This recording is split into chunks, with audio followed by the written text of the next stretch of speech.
She doubled up with laughter. He tightened with hate. Again, she was looking inside of him, and he did not like it.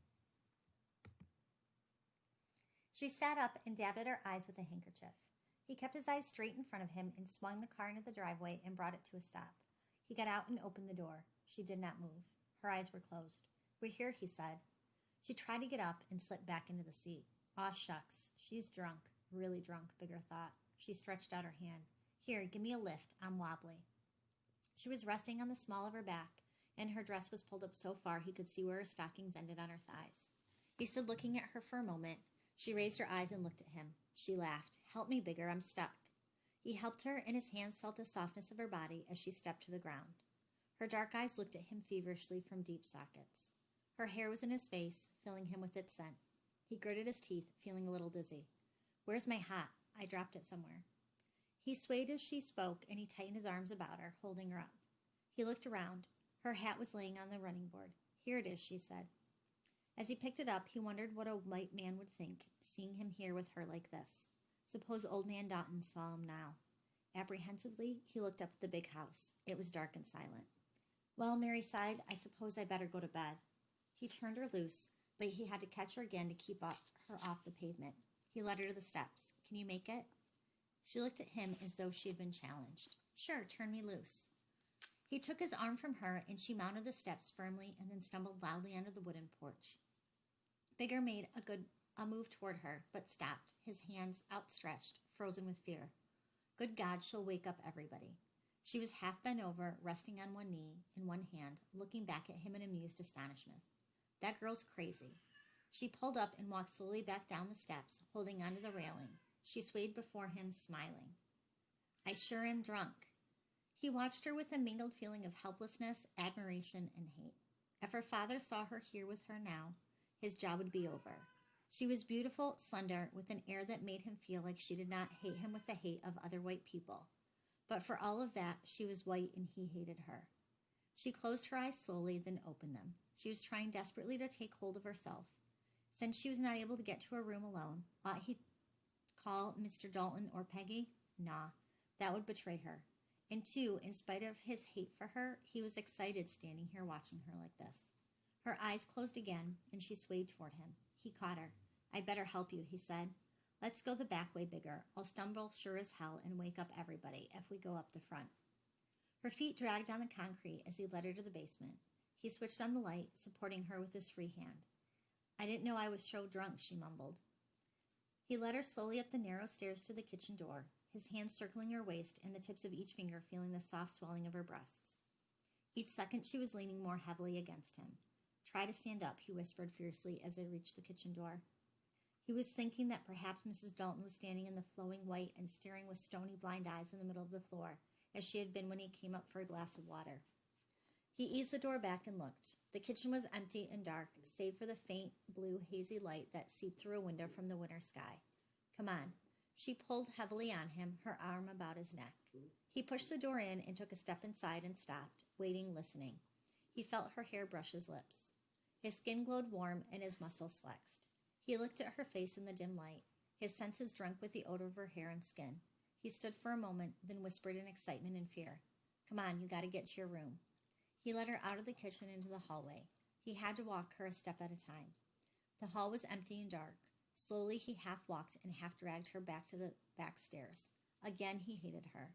He shook her. "Come on, wake up." She did not move or open her eyes. Finally she mumbled something and swayed limply.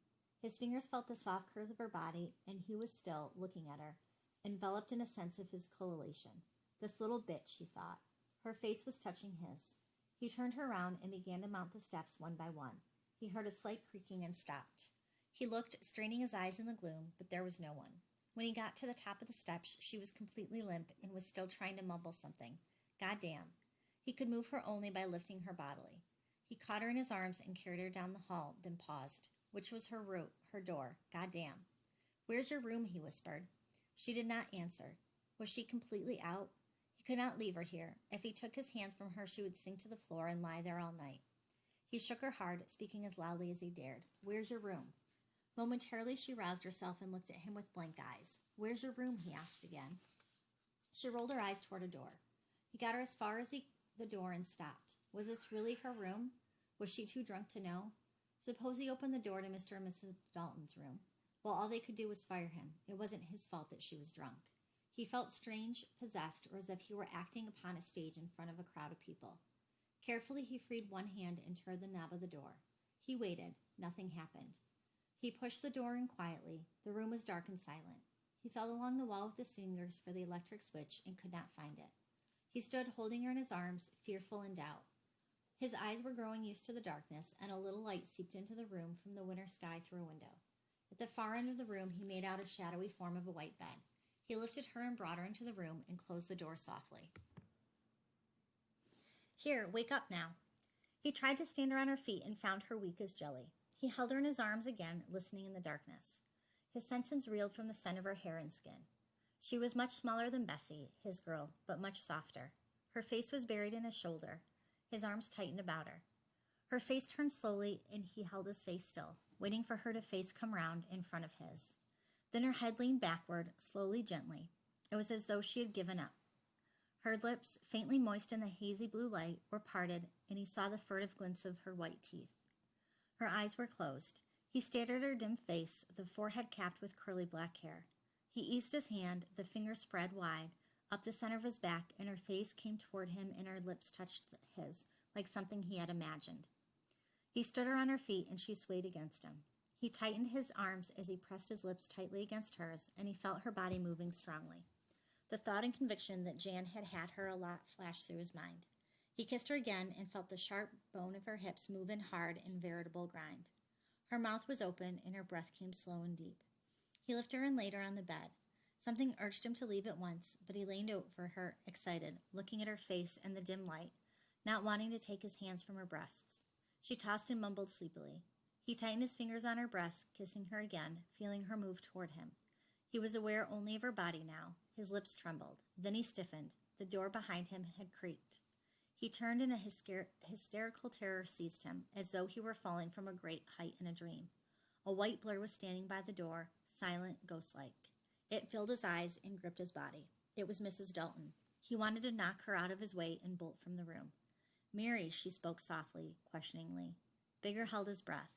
Mary mumbled again. He bent over her, his fists clenched in fear. He knew that Mrs. Dalton could not see him, but he knew that if Mary spoke, she would come to the side of the bed and discover him, touch him. He waited tensely, afraid to move for fear of bumping into something in the dark and betraying his presence. "Mary." He felt Mary trying to rise, and quickly he pushed her head back to the pillow. "She must be asleep," Mrs. Dalton mumbled. He wanted to move from the bed, but he was afraid he would stumble over something, and Mrs. Dalton would hear him, would know that someone besides Mary was in the room. Frenzy dominated him. He held his hand over her mouth, and his head was cocked in an angle that enabled him to see Mary and Mrs. Dalton by merely shifting his eyes. Mary mumbled and tried to rise again. Frantically, he caught a corner of the pillow and brought it to her lips. He had to stop her from mumbling, or he would be caught. Mrs. Dalton was moving slowly toward him, and he grew tight and full, as though about to explode. Mary's fingernails tore at his hands and caught the pillow and covered her entire face with it, firmly. Mary's body surged upward, and he pushed downward upon the pillow with all of his weight, determined that she must not move or make any sound that would betray him. His eyes were filled with the white blur moving toward him in the shadows of the room. Again, Mary's body heaved, and he held the pillow in a grip that took all of his strength. For a long time, he felt the sharp pain of her fingernails biting into his wrists. The white blur was still. "Mary, is that you?" He clenched his teeth and held his breath, intimidated to the core by the awesome white blur floating toward him. His muscles flexed taut as steel, and he pressed the pillow, feeling the bed give slowly, evenly, but silently. Then suddenly her fingernails did not bite into his wrists. Mary's fingers loosened. He did not feel her surging and heaving against him. Her body was still. "Mary, is that you?" He could see Mrs. Dalton plainly now. As he took his hands from the pillow, he heard a long, slow sigh go up from the bed into the air of the darkened room. A sigh which afterward, when he remembered it, seemed final, irrevocable. "Mary, are you ill?" He stood up. With each of her movements toward the bed, his body made a movement to match hers, away from her, his feet not lifting themselves from the floor, but sliding softly and silently over the smooth, deep rug. His muscles flexed so taut they ached. Mrs. Dalton now stood over the bed. Her hands reached out and touched Mary. "Mary, are you asleep? I heard you moving about." Mrs. Dalton straightly suddened and took a quick step back. "You're dead drunk. You stink with whiskey." She stood silently in the hazy blue light, then knelt at the side of the bed. Bigger heard her whispering. "She's praying," he thought in amazement, and the words echoed in his mind as though someone had spoken them aloud. Finally, Mrs. Dalton stood up, and her face tilted to that upward angle at which she always held it. He waited, his teeth clamped, his fists clenched. She moved slowly toward the door. He could scarcely see her now. The door creaked, then silence. He relaxed and sank to the floor, his breath going in a long gasp. He was weak and wet with sweat. He stayed crouched and bent, hearing the sound of his breathing filling the darkness. Gradually, the intensity of his sensations subsided, and he was aware of the room. He felt that he had been the grip of a weird spell and was now free. The fingertips of his right hand were pressed deeply into the soft fibers of the rug, and his whole body vibrated from the wild pounding of his heart. He had to get out of the room, and quickly. Suppose that had been Mr. Dalton. His escape had been narrow enough as it was. He stood and listened. Mrs. Dalton might be out there in the hallway. How could he get out of the room? He all but shuddered with the intensity of his loathing for this house and all that it had made him feel since he had first come into it. He reached his hand behind him and touched the wall. He was glad to have something solid at his back. He looked at the shadowy bed and remembered Mary as some person he had not seen in a long time. She was still there. Had he hurt her? He went to the bed and stood over her. Her face lay sideways on the pillow. His hand moved toward her, but stopped in midair. He blinked his eyes and stared at Mary's face. It was darker than he had first bent over her. Her mouth was open, and her eyes bulged glassily. Her bosom was not moving. He could not hear her breath coming and going now, as he had when he had first brought her into the room. He bent and moved his head with his hand and found that she was relaxed and limp. He snatched his hand away. Thoughts and feelings were balked in him. There was something he was trying to tell himself, desperately, but could not. Then convulsively, he sucked in his breath, and huge words formed slowly, ringing in his ears. "She's dead." The reality of the room fell from him. The vastity of white people that sprawled outside took its place. She was dead, and he had killed her. He was a murderer, a Negro murderer, a black murderer. He had killed a white woman. He had to get away from here. Mrs. Dalton had been in the room while she was there, but she had not known it. But had she? No, yes. Maybe she had gone for help. No, if she had known, she would have screamed. She didn't know. He had to slip out of the house. Yes, he could go home to bed, and tomorrow he could tell them that he had driven Mary home, and he had left her at the side door. In the darkness, this fear made him live in an element which he reckoned with as them. He had to construct a case for them. But Jan, Jan would give him away. When it was found that she was dead, Jan would say that he had left them together in the car at 46th Street and Cottage Grove Avenue. But he would tell them that was not true. And, after all, was Jan not a Red? Was not his word as good as Jan's? He could say that Jan had come home with him. No one must know that he was the last person who had been with her. Fingerprints. He had read about them in a magazine. His fingerprints would give him away, surely. They could prove that he had been inside of her room. But suppose he had told them that he had come to get the trunk. That was it, the trunk. His fingerprints had a right to be here. He looked round and saw her trunk on the other side of the bed, open and the top standing up. He could take the trunk to the basement and put the car into the garage and then go home. No, there was a better way. He would not put the car into the garage. He would say that Jan had come to the house and he had left Jan outside in the car. But there was still a better way. Make them think that Jan did it. Reds would do anything. Didn't the papers say so? He could tell them that he had brought Jan and Mary home in the car, and Mary had asked him to go with her to her room to get the trunk, and Jan was with them. And he had got the trunk and taken it to the basement, and when he had gone, he had left Jan and Mary, who had come back down, sitting in the car, kissing. That's it. He heard a clock ticking and searched for it with his eyes. It was at the head of Mary's bed, its white dial glowing in the blue darkness. It was 5 minutes past 3. Jan had left them at 46th Street in Cottage Grove. Jan didn't leave at 46th Street. He rode with us. He went to the trunk and eased the top down and dragged it over the rug to the middle of the floor. He lifted the top and felt inside. It was half empty. Then he was still, barely breathing, filled with another idea. Hadn't Mr. Dalton said that they did not get up early on Sunday mornings? Hadn't Mary said that she was going to Detroit? If Mary were missing when they got up, would they not think that she had already gone to Detroit? Yes, he could. He could put her in the trunk. She was small. Yes, put her in the trunk.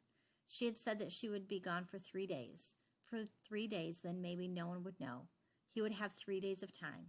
She was a crazy girl anyhow. She was always running around with Reds, wasn't she? Anything could happen to her. People would think that she was up to some of her crazy ways when they missed her. Yes, Reds would do anything. Didn't the paper say so? He went to the bed. He would have to lift her into the trunk. He did not want to touch her, but he knew he had to. He bent over. His hands were outstretched, trembling in midair. He had to touch her and lift her and put her in the trunk. He tried to move his hands and could not. It was though he expected her to scream when he touched her. Goddamn, it all seemed foolish. He wanted to laugh. It was unreal, like a nightmare. He had to lift a dead woman and was afraid. He felt that he had been dreaming of something like this for a long time, and then suddenly it was true. He heard the clock ticking. Time was passing. It would soon be morning. He had to act.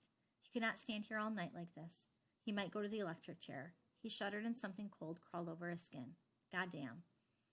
He pushed his hand gently under the body and lifted it. He stood with her in his arms. She was limp. He took her to the trunk and involuntarily jerked his head round and saw a white blur standing at the door, and his body was instantly wrapped in a sheet of blazing terror, and a hard ache seized his head, and then the white blur went away. I thought that was her. His heart pounded. He stood with her body in his arms in the silent room, and cold facts battered him like waves sweeping in from the sea. She was dead. She was white. She was a woman. He had killed her. He was black. He might be caught. He did not want to be caught. If he were, they would kill him. He stooped to put her in the trunk. Could he get her in? He looked again toward the door, expecting to see the white blur, but nothing was there. He turned her on his side in his arms. He was breathing hard, and his body trembled. He eased her down, listening to the soft rustle of her clothes. He pushed her head into a corner, but her legs were too long and would not go in. He thought he heard a noise and straightened. It seemed to him that his breathing was as loud as a wind in a storm. He listened and heard nothing. He had to get her legs in. Bend her legs at the knee, he thought. Yes, almost. A little more. He bent them some more. Sweat dripped from his chin onto his hands. He doubled her knees and pushed her completely into the trunk. That much was done.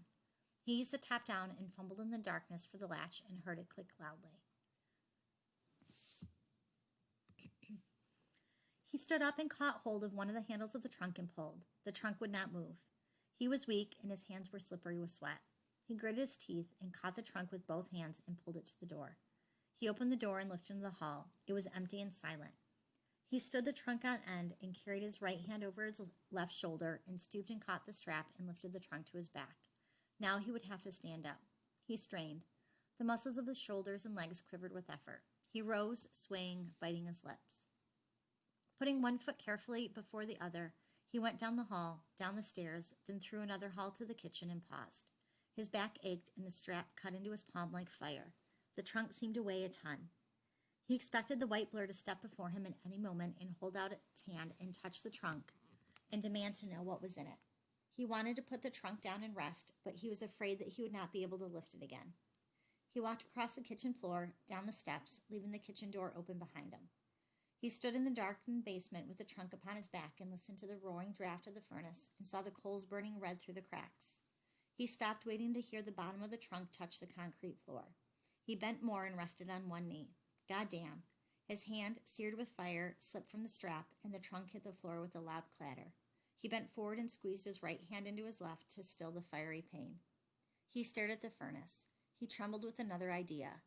He could put her in the furnace. He would burn her. That was the safest thing of all to do. He went to the furnace and opened the door. A huge red bed of coals blazed and quivered with molten fury. He opened the trunk. She was as he had put her, her head buried in one corner and her knees bent and doubled toward her stomach. He would have to lift her again. He stooped and caught her shoulders and lifted her in his arms. He went to the door of the furnace and paused. The fire seethed. Ought he'd put in head first or feet first? Because he was tired and scared, and because her feet were near, he pushed her in, feet first. The heat blasted his hands. He had all but her shoulders in. He looked into the furnace. Her clothes were ablaze and smoke was filling the interior so that he could scarcely see. The draft whirred upwards, droning in his ears. He gripped her shoulders and pushed hard, but the body would not go any farther. He tried again, but her head still remained out now. Goddamn. He wanted to strike something with his fist. What could he do? He stepped back and looked. A noise made him whirl. 2 green burning pools of accusation and guilt, stared at him from a white blur that sat perched upon the edge of the trunk. His mouth opened in a silent scream, and his body became hotly paralyzed. It was the white cat, and its round green eyes gazed past him at the white face hanging limply from the fiery furnace door. God. He closed his mouth and swallowed. Should he catch the cat and kill it too and put it in the furnace too? He made a move. The cat stood up, its white fur bristled, its back arched. He tried to grab it, and it bounded past him with a long wail of fear and scampered up the steps and through the door and out of sight. Oh, he had left the kitchen door open. That was it. He closed the door and stood again before the furnace, thinking, cats can't talk. He got his knife from his pocket and opened it and stood by the furnace, looking at Mary's white throat. Could he do it? He had to. Would there be blood? Oh, Lord. He looked round with a haunted and pleading look in his eyes. He saw a pile of old newspapers stacked carefully in a corner. He got a thick wad of them and held them under the head. He touched the sharp blade to the throat, just touched it, as if expecting the knife to cut the white flesh out of itself, as if he did not have to put pressure behind it. Wistfully he gazed at the edge of the blade resting on the white skin. The gleaming metal reflected the tremulous fury of the coals. Yes, he had to. Gently he sawed the blade into the flesh and struck bone. He gritted his teeth and cut harder. And yet there was no blood anywhere on the knife. But the bone made it difficult. Sweat crawled down his back. Then blood crept outward in widening circles of pink on the newspaper, spreading quickly now. He whacked at the bone with a knife. The head hung limply on the newspaper, the curly black hair dragging about in blood. He whacked harder, but the head would not come off. He paused, hysterical. He wanted to run from the basement and go as far as possible from the sight of this bloody throat, but he could not. He must not. He had to burn this girl. With eyes glazed, with nerves tingling with excitement, he looked about the basement. He saw a hatchet. Yes, that would do it. He spread a neat layer of newspaper beneath the head so that blood would not drip on the floor. He got the hatchet, held the head at a slanting angle with his left hand, and after pausing in an attitude of prayer, sent the blade of the hatchet into the bone of the throat with all the strength of his body. The head rolled off. He was not crying, but his lips were trembling and his chest was heaving. He wanted to lie down upon the floor and sleep off the horror of this thing. But he had to get out of there. Quickly he wrapped the head in the newspaper and used the wad to push the bloody trunk of the body deeper into the furnace. Then he shoved in the head. The hatchet went next. Would there be coal enough to burn the body? No one would come down here before 10 o'clock in the morning, maybe. He looked at his watch. It was 4 o'clock. He got another piece of paper and wiped his knife with it. He put the paper into the furnace and the knife in his pocket. He pulled the lever, and the coal rattled against the side of the tin chute, and he saw the whole furnace blaze, and the draft roared still louder. When the body was covered with coal, he pushed the lever back. Now. He shut the trunk and pushed it into a corner. In the morning he would take it to the station. He looked around to see if he had left anything that would betray him. He saw nothing. He went out of the back door. A few fine flakes of snow were floating down. It had grown colder. The car was still in the driveway. Yes, he would leave it there. Jan and Mary were sitting in the car kissing. They said, "Good night, Bigger," and he said good night, and he touched his hand to his cap. As he passed the car, he saw the door was still open. Mary's purse was on the floor. He took it and closed the door. "No, leave it open." He opened it and went on the driveway. The streets were empty and silent. The wind chilled his wet body. He tucked the purse under his arm and walked. What would happen now? Ought he to run away? He stopped at a street corner and looked into the purse. There was a thick roll of bills, 10s and 20s. Good. He would wait until morning to decide what to do. He was tired and sleepy. He hurried home and ran up the steps and went on tiptoe into the room. His mother and brother and sister breathed regularly in sleep. He began to undress, thinking, "I'll tell them I left her with Jan in the car after I took the trunk down to the basement. In the morning I'll take the trunk to the station, like she told me." He felt something heavy sagging in his shirt. It was the gun. He took it out. It was warm and wet. He shoved it under the pillow. They can't say I did it. If they do, they can't prove it. He eased the covers of the bed back and slipped beneath him and stretched out beside Buddy. In 5 minutes, he was sound asleep.